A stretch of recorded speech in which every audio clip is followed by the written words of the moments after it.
오늘 이 시편에서는 이스라엘 찬양단이 예루살렘 성전에 올라가면서 부르게 되어 있는 노래잖아요. 그래서 겉으로 볼 때는 이 찬양은 하나님을 찬양하는 이스라엘 백성들의 노래.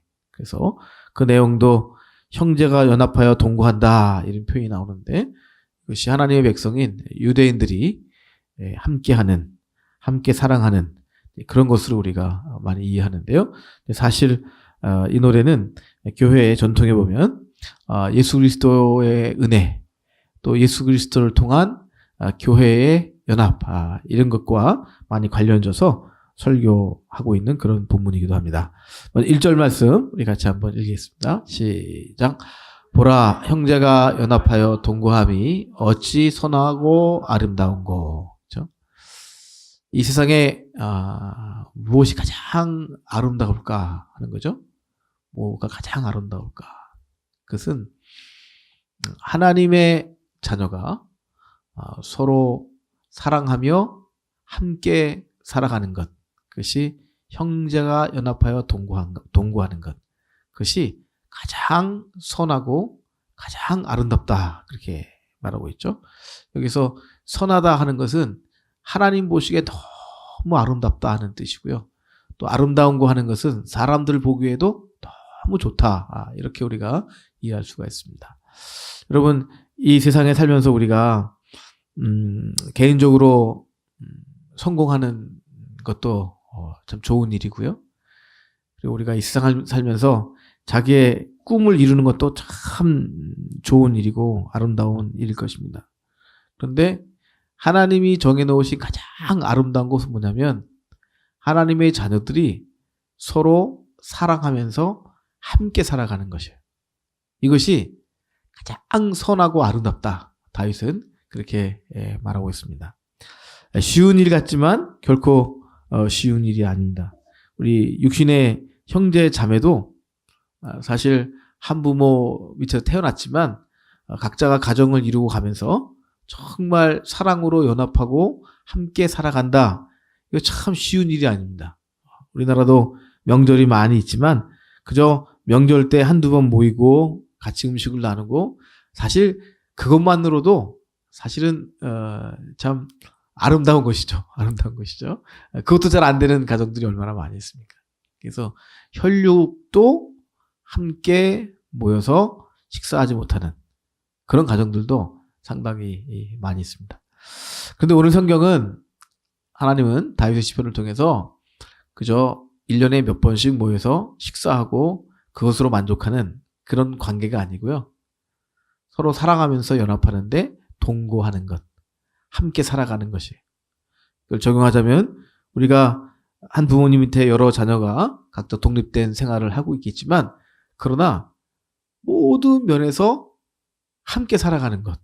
경제적인 면이라든지 정서적인 면이라든지 관계에 있어서라든지 정말 남같이 살지 않고 정말 한 엄마 한 아빠 밑에서 태어난 형제 자매답게 서로 사랑하고 함께 살고 함께 울고 함께 기도하고 서로를 축복하고 그것이 하나님께서 이 땅에 우리에게 예비하신 가장 귀하고 귀한 축복이다 하는 겁니다. 그래서 오늘 다윗은 얼마나 그것이 선하고 아름다운가 하는 것입니다. 근데 이것은요, 사실 인간적으로는 또 사람의 힘과 능력으로는 가능하지 않은 차원의 일입니다. 불가능한 일입니다. 성경의 역사를 봐도요, 하나님께서 아담과 하와를 에덴 동산에 창설하시고 두 사람을 지으시고 가정을 허락하셨잖아요. 범죄한 이후에 아담과 하와가 아름다운 가정을 이루고 자녀를 낳았죠. 가인과 누구요? 아벨을 낳았죠. 첫 번째 자녀잖아요. 어떻게 됐죠? 이제 가인과 아벨이 성장해서 나름대로 독립적인 생활을 하면서 이제 자기 일을 하면서 하나님을 예배하고 하나님께 관계를 하잖아요. 근데 가인은 곡식으로 제사를 드렸고 아벨은 어린 양으로 하나님께 제사를 드렸어요. 근데 하나님께서 뭐 설명하자면 여러 가지 이유가 있겠지만 결과적으로 아벨의 제사는 받으시고 가인의 제사는 받지 않으셨습니다. 그럼 가인은 다시 정성껏 제사를 드리면 되잖아요. 근데 그것으로 기초해서 하나님 창조하신 하나님의 형상으로 지음받은 아담과 하와가 처음 낳은 형제가 가인과 아벨이 원수가 되는 거예요. 아벨 입장에서는 원수가 될 기회도 없었어요. 그냥 맞아 죽었으니까. 가인이 하나님이 최고의 축복으로 우리에게 예비해 주신 것이 서로 사랑하고 함께 살아가는 거예요. 근데 정반대로 미워하고 죽여버리는 결과가 나왔어요. 그리고 그것이 에덴 동산에서 지음받은 모든 인간의 본성이 되어버렸어요. 본성이. 그래서 참 어려운 거예요. 차라리 남남으로 사는 게 편할 때가 참 많은 거예요. 참 불행하죠? 인간이라는 것이요. 그 에덴 동산에서 그 아름다운 에덴 동산에서 쫓겨난 신라고 난 아담의 후손을 보면 너무 불행한 거예요. 그것이 가인과 아벨의 그 두 사람만의 문제는 아니잖아요. 아브라함의 후손들을 보면 이스마엘과 이삭의 관계가 그렇습니다. 에서와 야곱의 관계가 그렇습니다. 또 야곱의 12아들의 관계가 너무 험악합니다. 다윗도 그렇죠? 다윗도 그래요. 다윗의 자손들의 관계가 평안하지 않아요.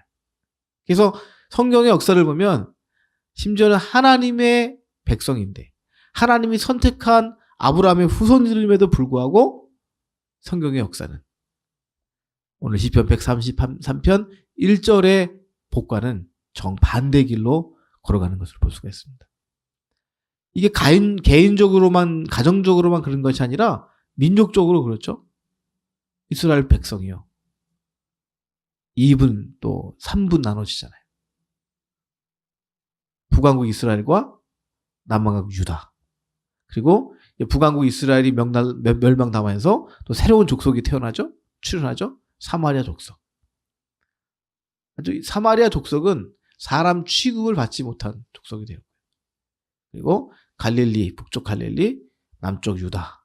이 둘의 관계도 오늘 우리 한민족의 남북 관계만큼 그렇게 악화된 관계는 아니지만 그래도 서로 반목하고 그리고 사투리로 상대방을 알아보고 서로 신뢰하지 않는 그것이 이스라엘 백성 하나님의 민족의 현실인 것을 볼 수가 있습니다.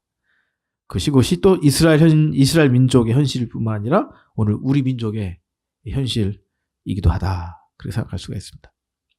아마 다윗도 이 시편 1편에 시편 133편 1절의 말씀을 선포하면서 이것이 얼마나 불가능한 일일까 알았으리라 그렇게 생각을 하죠. 근데 이제 이 1절 말씀에 선하고 아름다운 거 이제 너무 좀 부정적으로 이렇게 말씀드렸는데요. 근데 이 아름다운데 얼마나 아름다운가 무엇과 비유할 만큼 아름다운가 하는 것이 2절에 나와요. 이게 이토록 아름다운 것이다. 형제가 서로 사랑하여 함께 산다는 것은 이 정도로 아름다운 것이다. 이것이 2절 말씀인데 2절 말씀 같이 읽겠습니다. 시작. 머리에 있는 보배로운 기름이 수염 곧 아론의 수염에 흘러서 그의 옷깃까지 내린 같고 잘 무슨 말씀인지 잘 모르겠죠? 이게 그냥 머리에 뭐 기름이 흐르는데 좀 지저분하죠? 수염에 기름이 흘려서 옷깃까지 내려온다. 아마 여성들이 더 기가 막히게 웃으시네요. 남편들이 이렇게 면도하면서 이렇게 비눗가루 흘리는. 근데 이제 수염 비눗방울 대신에 기름을 발라갖고 기름이 줄줄줄 흐르니까 얼마나 지저분하고 못 나와요. 근데 사람 이름이 나오죠. 아론의 수염, 아론의 옷깃. 뭘까요? 구약 시대 하나님께서 하나님의 제사장으로 부름받은 것이 아론이죠. 대제사장. 여기서 보배로운 기름이 아론에게 부어진 것을 봐요. 하나님께서 아론을 선택하시고 그가 제사장으로 사역할 수 있도록 그에게 기름을 부어주시는 거예요. 구약시대 기름 받은 자들이 왕들도 있었지만 또 제사장들도 기름 받고 때로는 예언자들도 기름을 받아요.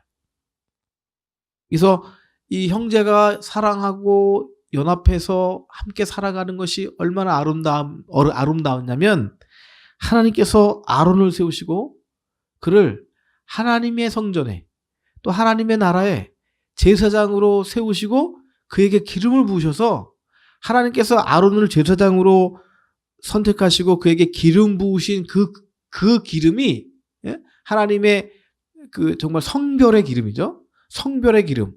하나님의 축복의 기름이 아론의 머리서부터 쫙 흘러내리는 거예요. 아론의 얼굴 수염을 거쳐서. 이제 우리가 보통 남자들의 수염 그러면 좀 지저분하게 느껴지는데 제사장의 수염 그러면 또 영적 권위를 말하잖아요. 그 기름이 온몸을 흘러내려서 옷깃까지 쫙 흘러내리는 거예요. 하나님께서 성별하신 것. 부족하지만 또 어떤 면에서는 완전하지 않죠? 정말 오늘 우리가 처음에 받은 느끼처럼 좀 불결할 수 있죠. 그럴 수 있죠. 그런데 하나님께서 하나님의 것으로 성별하시고 그에게 기름을 부으셔서 아론 그 사람은 아론이라는 사람은 여러 가지로 부족하고 불완전한 사람이지만 하나님께서 가장 완전한 자로 그리고 그가 완전해서가 아니라 하나님께서 선택하시고 기름 부으셔서 하나님 나라에 가장 합당한 자로 세우셨다는 거예요. 너무 아름답다는 거예요. 지난번에도 그런 말씀드렸지만 여기서 선하다는 표현이 있잖아요. 영어로 it is good 이런 표현이잖아요. 이게 언제 사용됐다는 말씀이죠. 창세기 1장에서 하나님께서 우주 만물을 창조하시고 보시기에 좋았더라. 이것이 it is good이에요. 그리고 사람을 창조하신 후에는 하나님께서 그 사람을 창조하시고 이 모든 만물을 사람을 위해서 지으셨잖아요. 이제 사람을 통해서 만물이 완성됐잖아요. 그래서 마지막 날 여섯째 날 사람을 창조하신 후에는 심히 좋았더라. 영어 성경은 it is very good. 너무너무 선하다. 너무너무 아름답다. 너무너무 좋다 하시는 거예요. 그러니까 비유하자면 창세기 1장에서 2장에서 하나님 사람을 창조하시고 그에게 선포하시기를 너무너무 좋았다. 왜죠? 하나님의 형상을 입은 자이기 때문에.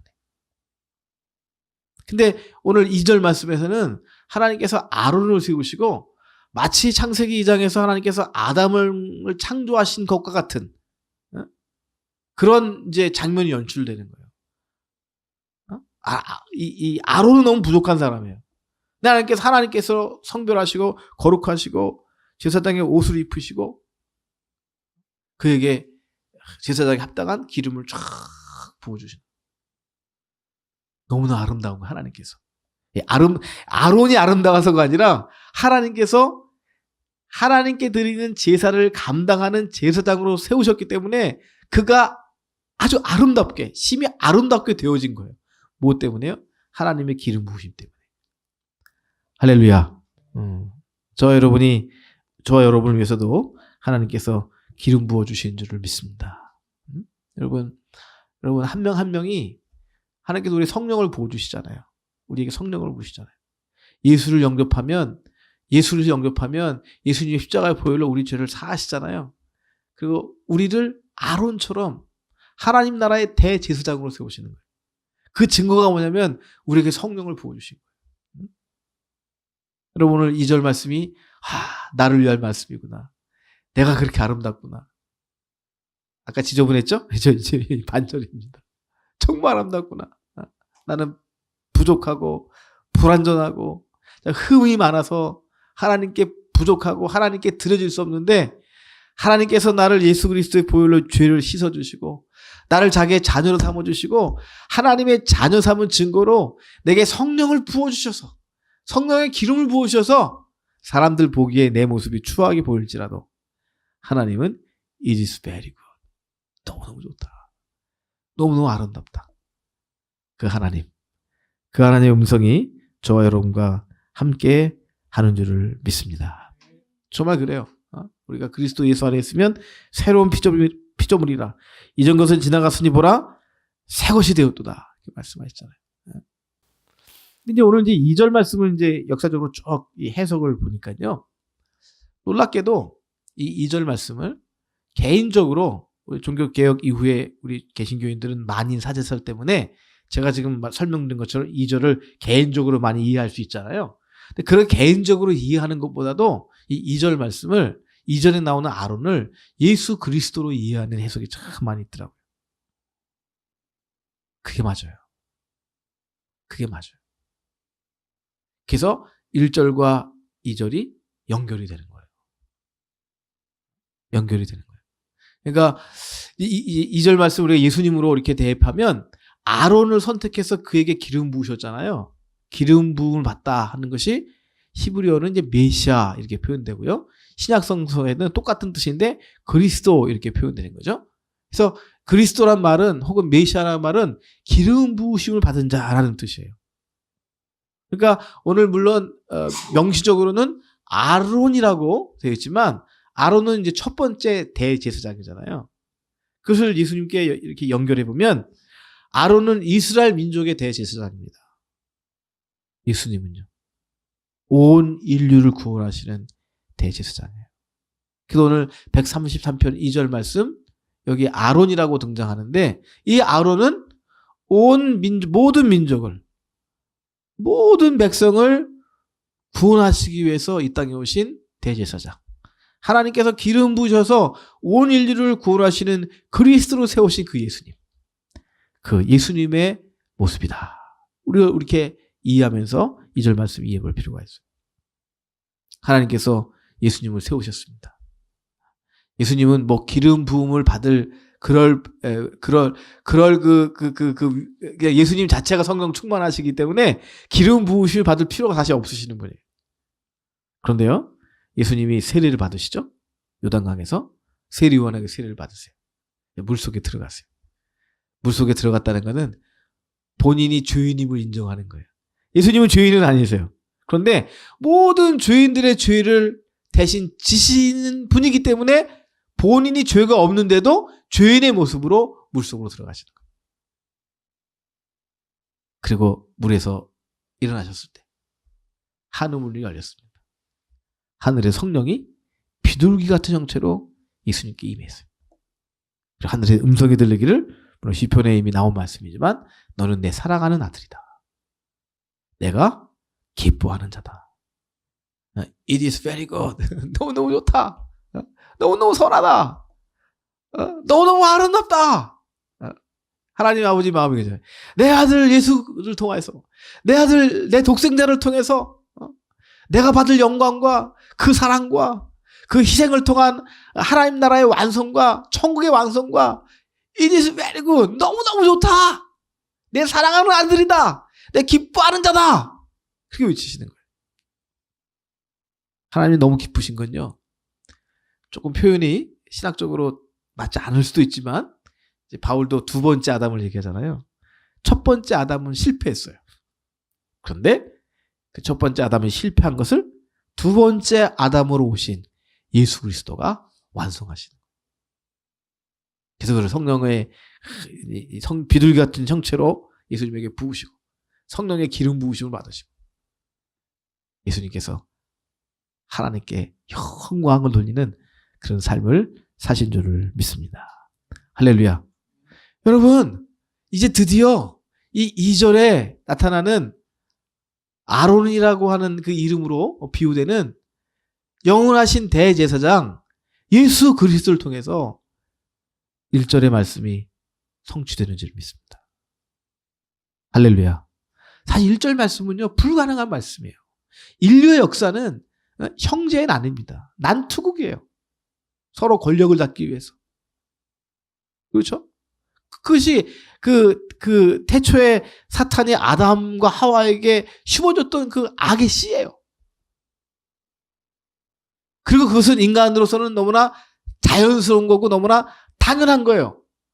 아담과 하와의 육체를 받고 태어난 우리로서는 그렇게 미워하고 질투하고 그것이 너무나 자연스러운 거예요. 이상한 거 하나도 없는 거예요. 근데 그 복의 길이 아니잖아요. 그 복의 길이 어떻게 열리죠? 그렇습니다. 예수님께서 십자가 지시고 그 십자가의 보혈로 우리 죄를 다 용서해 주셨을 때, 그리고 우리가 하늘 문을 여시고 예수님께 기름 부었던 그 성령이 우리에게 임할 때, 우리 속에 있는 모든 죄를 털어버리고 성령이 주시는 거룩한 마음으로 형제 자매가 연합하고 사랑하고 하나님의 자녀로 함께 살아가는, 머리 대신 그리스도 안에 연결된 모든 지체로서 서로 화합하는, 그래서 그렇게 선하고 아름다운 일이 우리 가운데 성취되어질 줄을 믿습니다. 저는요, 이 말씀이 이루어진다고 믿어요. 불가능한 말씀 같잖아요. 이 땅에서 인간으로서 가장 좋은 길이 뭐냐면, 그냥 친구나 형제나 사람들이 각자 자기 일에 성실하게 충실하고 살아가는 거예요. 간섭하지 않고. 질투심도 없어요. 그냥 각자 잘 살아가는 걸 인정하고 살아가는 거예요. 그것이 최선의 길이에요. 그것이 아마 사랑일 거예요. 그 사랑으로 바라보는 거예요. 그런데 결코 함께 살지는 못해요. 왜 함께 살지 못하죠? 여기 결혼하신 분들도 계시고 지금 혼자 계신 분들도, 싱글인 분들도 있는데, 결혼해보신 분들은 알 거예요. 여러분 다시 태어나서 똑같이 결혼 생활 하시겠어요? 저는 해요. 분명히 말씀드리지만 저는 분명히 합니다. 정말 외로움만 없다면, 그리고 더 좋은 일만 있다면 정말 싱글로 살아가는 것이 훨씬 낫다는 거예요.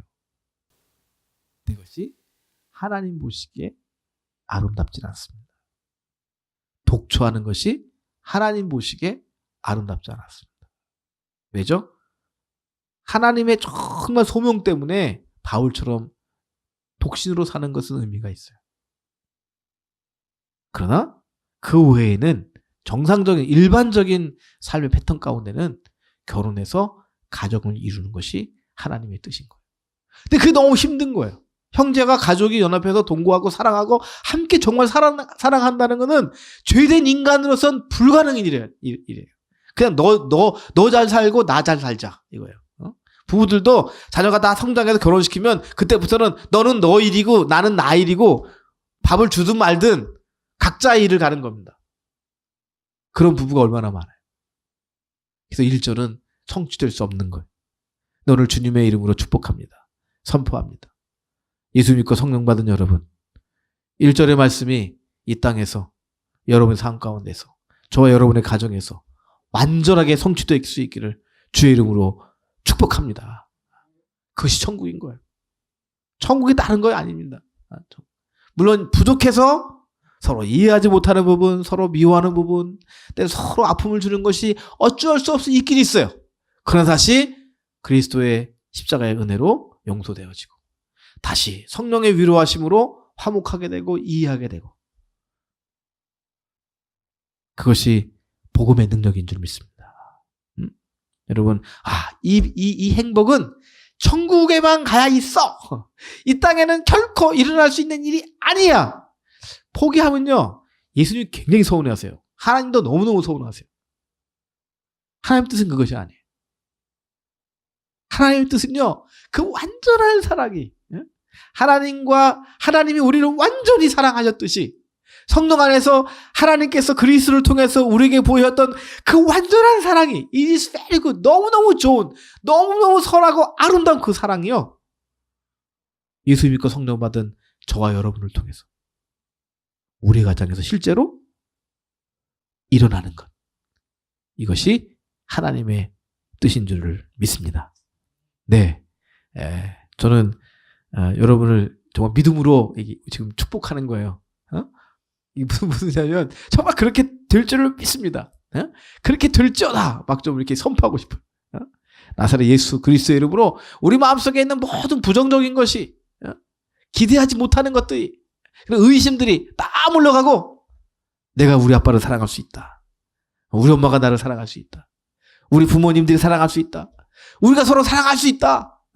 이 땅에서 천국이 완전하지 않아도 좀, 이거 천국이구나 라고 우리가 환호성을 지를 만한 그 천국의 현실이 여러분의 가정에서 이루기를, 저의 가정에서 일어나기를 주의 이름으로 축복합니다.